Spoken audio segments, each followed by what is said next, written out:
birthday. The drive starts with a handoff to McKinnon. And some room to maneuver. A big seam, and he might go all the way. Touchdown, Vikings! Jerick McKinnon, his third touchdown now on the year. And the Vikings find a way to stretch their lead. Always important to get the first score of the second half. Now you start to pull away a little bit and get some breathing room going. And now we find out about the fortitude of the group that's behind, because they were counting on getting into the game a little bit more, right? Maybe they get the first score. That doesn't happen. It looks almost insurmountable, but it's not. Let's see how hard they play the rest of the game. And all that work, but he stopped where he ultimately would have been had he simply taken a knee, and that's the 25-yard line. Now the attention turns to the Saints offense getting ready for their first possession of the second half. They trail offense, first time to touch the ball in quarter 3, and we'll see what they can do. And I can't wait to see what they have planned, because some teams script to start a half. Other teams just go, okay, these are the sequence of plays we want to run. These things worked well for us. And sometimes they throw in that big chunk play right away. Shocker. Try and get after them early and try and create a big play to give themselves some momentum. See what they have up their sleeve. And he'll be brought down right at the 30 here. 5 yards on the catch there, brings up second down. Now Manning throwing on second down. Pressure coming from the Vikings, and they get there and bring him down. Chalk that up as their first sack in this game, and they tallied 4 a week ago. And probably not as much exultation in that sack as what took us so long. Because when you get 4 the previous week, you're counting on continuing that momentum. They didn't get that done in the first half of the game. Let's see now if they start to bring even more exotic pressure towards the quarterback. And he gets this away, and look at this. This is a good one. Taking it about the 16.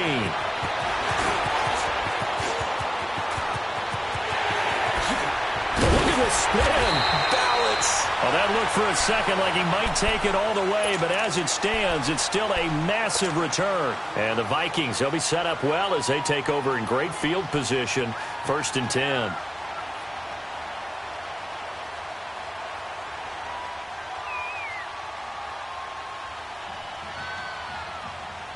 The 4th down run successful. Now they look to pay it off on 1st down. McKinnon. Give him 5 on the carry there, and it'll be second down. Third quarter, and you've got the lead. You're not ready to go into that 4-minute offense to close the game out, but a running game can really benefit your team right now. Here again is McKinnon. And an alley to run. And he's got this down almost to the 20 before he's dropped. They give him 14 yards that time and a fresh set of downs. They're trying to show that they can run the ball and protect this lead. Give it to the backs, play a little bit of keep away, don't you think? And that's probably a good philosophy at this point, going to make that defense stand up and stop him. Now they'll run it with Cohen. And he'll wind up losing yardage here back at the 21-yard line. That's going to go as a loss of a yard, and it'll be second down. Perfectly designed blitz right there. They took that one from the grease board to the field because they were able to free up their linebacker to get into the backfield and spill the play. 4 yards on the pickup there as they get it back to a more manageable 3rd and 7. Typically, we think it's the strong safeties that are better tacklers, especially closer to the line of scrimmage amidst traffic. But in this case, how about the free safety coming up and making the big-time play? To throw on 3rd down, Wilson. Forced out to his left. And it's caught in the end zone. Touchdown, Minnesota. Russell Wilson now with 4 touchdown passes on the afternoon. And the Vikings are going to add on to their lead. Hopkins with the extra point, and that'll increase their lead to 28. The kickoff team on the field now as they will send this one away. That's fielded in the end zone.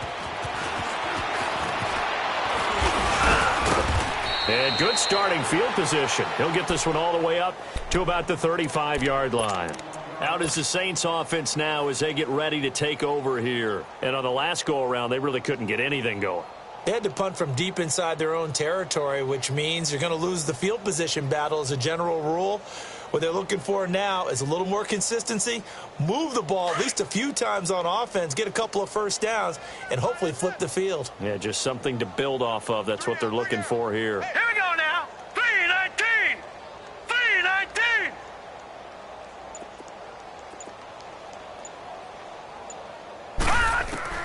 Manning now on first down. Ertz has it left side. Nice way to start the drive. A gain of 12 and a first down. I got a kick out of that one, partner. You and I talk often about trying to hide receivers in certain situations, but a guy of his size can't really hide him. But the tight end drag route, definitely an effective way to sneak him across the formation for an easy completion and a first down. They'll run on first down. Green. And very little running room there. He did get a couple up to the 49. Tough first half for him, unable to put up the numbers he's used to producing. But with a guy like him, you and I both know it just takes a couple of explosive touches for him to make an impact on this game and on the stat sheet as well. On second down, here's Manning. He's going to flip one out here to his running back. And he'll get it down here to the 43. It'll be a gain of 8 yards, and that's going to make it third down and less than a yard.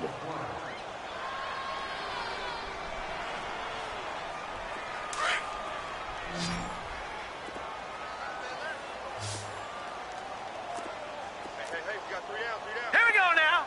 Green 39. Green 39. And they'll go ground game here with a tailback. And it's been like this all night long. Nowhere to run as they stop him behind the line. It'll be a loss of 1, and that's going to bring up a fourth down. Here's Marquette King now as he's on to punt for New Orleans.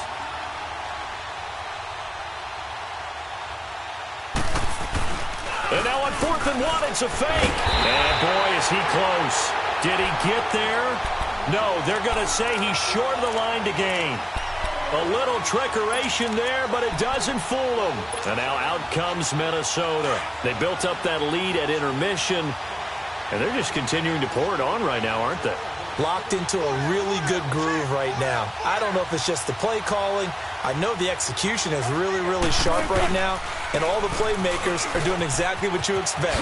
They're making plays, and right now, defense has no answer and no chance of catching up. Yeah, they're just looking to turn anywhere for a stop defensively. And third quarter here, you've got the lead. This is where that strong run game can really benefit you. Stayed in bounds there, kept the clock going. I like all the points you just made there. And if you throw the football and it's incomplete, now you've stopped the clock and you've helped out. Nowhere to escape, and he goes down. Sheldon Rankins coming up the middle, gets him there for a loss of about 9.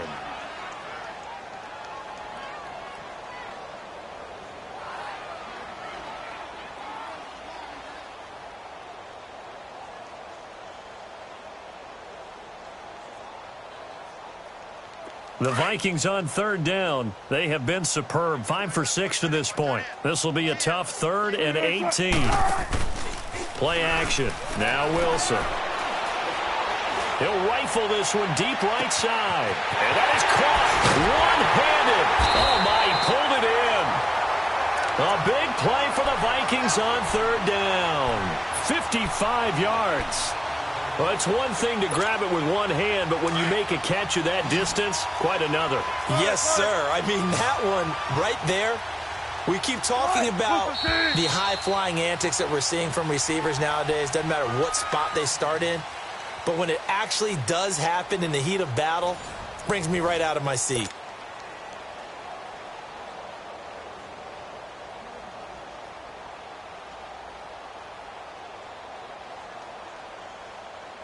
Let's go get another one. Let's go get another one. Come on. 14. Hey. Zebra. Gun. Ooh, hey, son. You gonna see me in your nightmare. 12. Hey.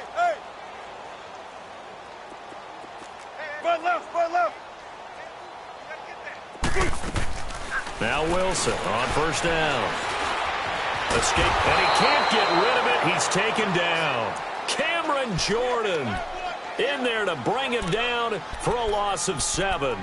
The amount of sacks that they've absorbed in this game is absolutely extraordinary. Let's just face it. This offensive line, flat out, cannot handle this pass rush. It's been demonstrated time and time again. Pass protection has been a problem all night long as they come up facing second and a bundle. Gotta go. Check. On the toss, it's McKinnon. Nice movement, and he'll get into the end zone. Touchdown, Minnesota. Jerick McKinnon with his second touchdown of the game, 4th of the year. And the Vikings offense continues to pour it on.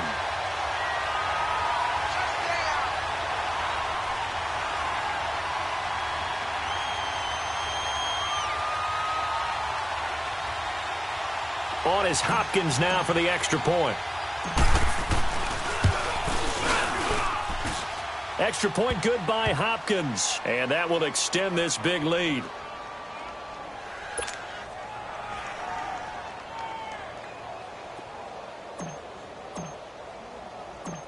Out is the kickoff unit as they run up and send this one away. That'll be taken in the end zone.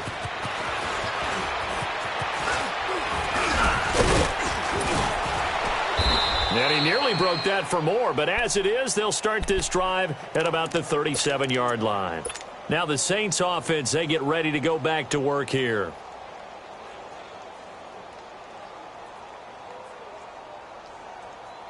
Line of scrimmage, the 37 on 1st and 10.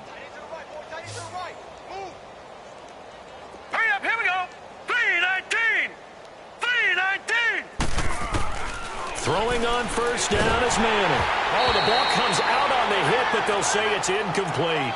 Woods the intended receiver, and that'll bring up 2nd down. Another wayward pass. You know, things started out poorly in this game, and to be frank, they just really haven't gotten much better. And all that does is embolden the secondary. They feel good about what's going on, and they just play better and better.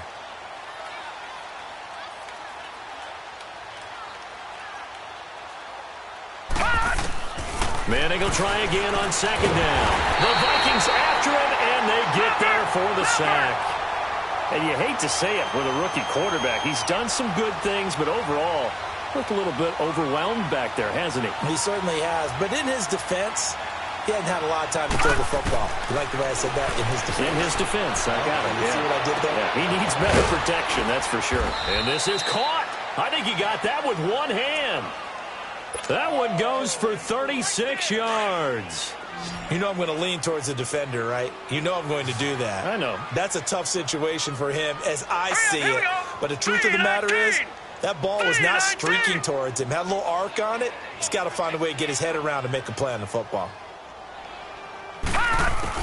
On 1st and 10, here's Manning. Finding his safety valve here. That's complete. And they're able to get this one past the 30 to the 25-yard line. 11 more yards that go around, a 1st down as well. This quarterback now perfect since the second half started. 7 of 7. It's 1st and 10. All right, here we go. 3-19. 3-19.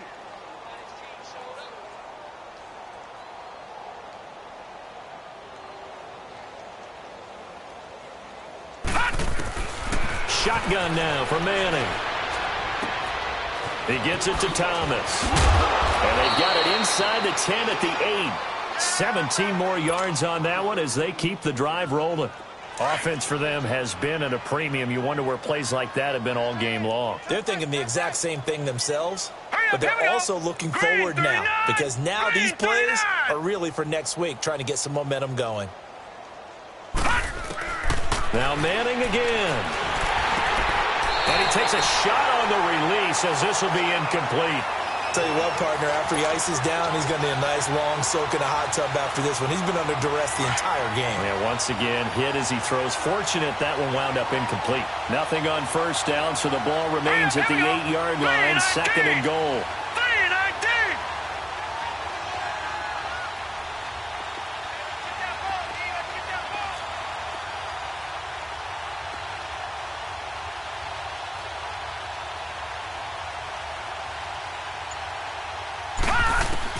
Again, it's Manning.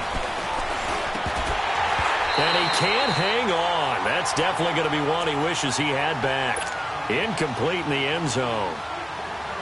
Didn't have a receiver open downfield, and as it turned out, couldn't even find his outlet man because of the coverage. It was way too tight. Unable to find anyone open. 2 incompletions haven't moved him any closer.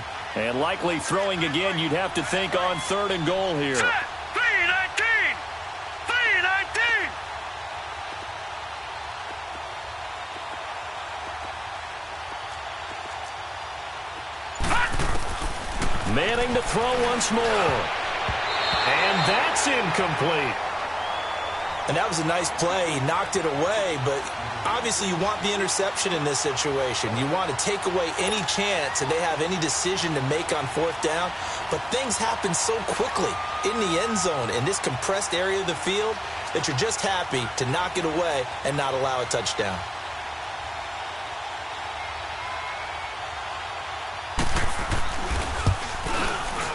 And the kick by Butker is good. And they'll get back 3, but this remains a large deficit. Well, in the grand scheme of things, those 3 points likely not going to matter much, but I guess they get a little closer, a little more respectability. Yeah, you're exactly right. They've been outplayed all game long, but like my mom used to tell me all the time before I went out, dress up a little bit, son. Make yourself respectable. And that's what they're doing here. They're just dressing up the final score. And it's a pretty good return here as he'll get it up to the 29-yard line. And now out comes Minnesota. We've got a lopsided game here. I don't know, Charles, what does the handbook say that we discuss when we've got a game like this in the 4th quarter? Hold on a second. Let me thumb to the proper page on that.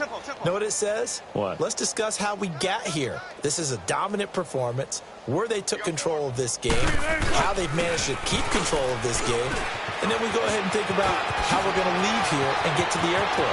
In a lopsided blowout, the roads are usually open. And he will get into the end zone. It's another touchdown. This thing is ugly.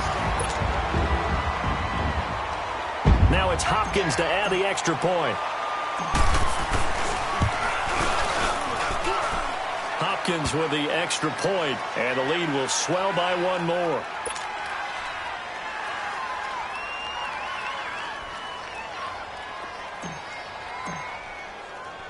The kickoff unit is out on the field, and they will send this one away. That's fielded in the end zone. And he'll take this one near the 25, call it the 26-yard line. Time for a break. This one, all over but the shouting. We'll finish it after this.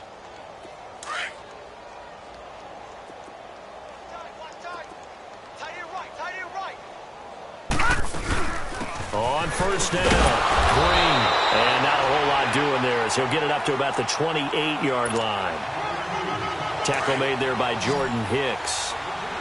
He continues to struggle to find a crease to break off a big one and might need to just put that aside and just try and ram his way forward and get what he can. He's got his man on the crossing route. And he'll be taken down, but not before they work it across midfield.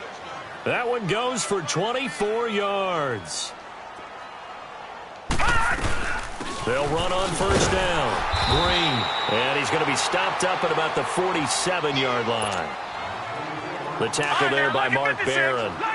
Seems pretty obvious defensively a key was stopping the run game. How have they done it so successfully? To me, it seems that these guys really did a nice job of paying attention during the scouting report meeting. And you know, Brandon, when they do those, they talk about the top plays that these guys like to run. The best runs for the top running back, those are the ones you focus on and want to take away. And they've done that pretty successfully in this game.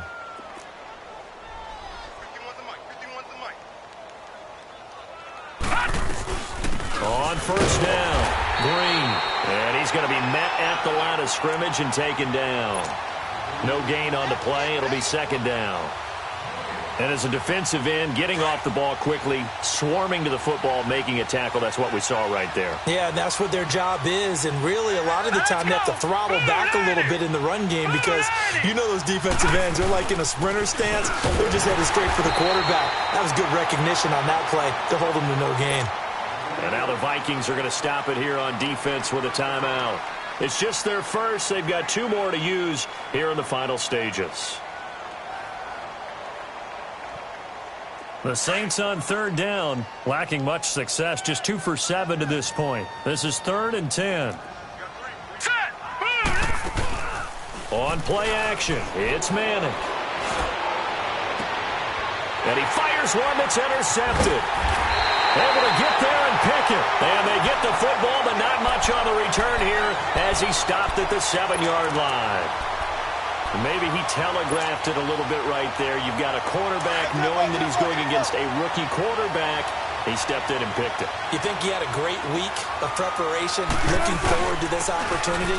And the second part of that is, when you're a young quarterback, you are going to stare down targets, but oftentimes your playbook hasn't expanded to give you... Through an opening, and there he goes.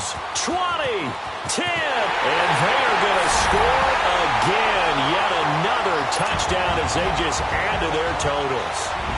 I tell you, Charles, you play to the final whistle, I get that, but there are a few folks that might not be too happy with that score late in the game with it already well in hand. You seem a little squeamish about that last score. I struggle with it.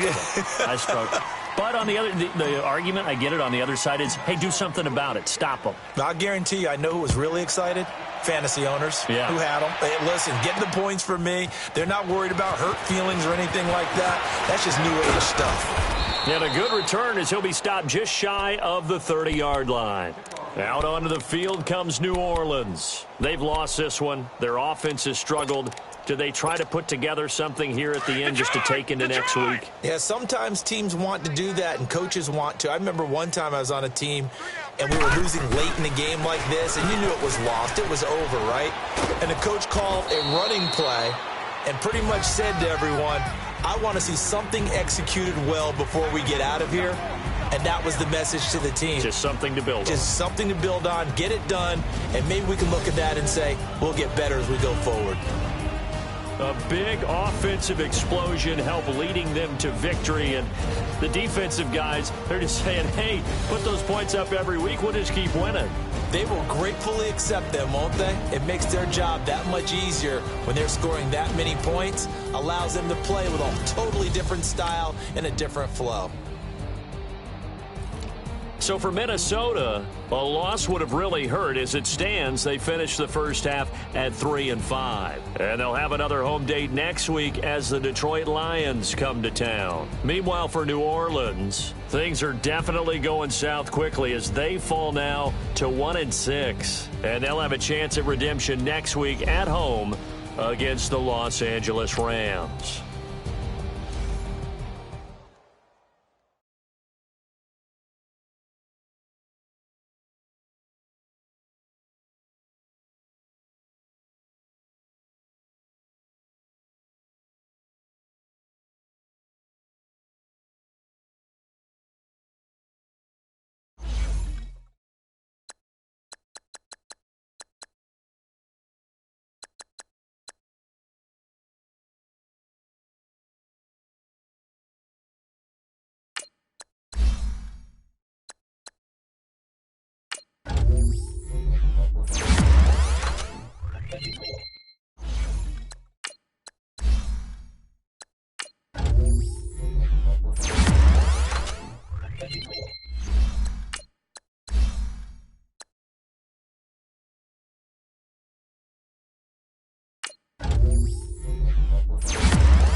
you